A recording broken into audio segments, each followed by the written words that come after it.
Ayan, so ito yung mga bagong units natin from Army Armament. So metal yung slide, naka fiber optic sights yung front sight. Then meron na rin siyang MOS system, ayan. Meron siyang plate na kasama. Then meron na rin siyang under rail for attachment. Threaded OB or compensator.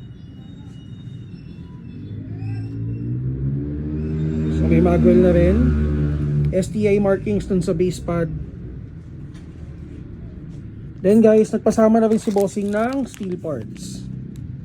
Ito 1.8 lang to. Para dun sa mga naka-army armament, meron tayong available na steel parts. Set na yan guys 1.8. Okay, crown na check natin to. Lakas. 363, 367. Grabe, galit na galit. Price nito hindi ko kabisado, pero ang alam ko nasa 6,000 something to.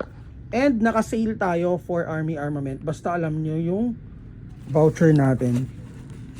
So yung voucher natin makikita sa mga videos natin dito sa YouTube. Okay, again, thank you kay bossing.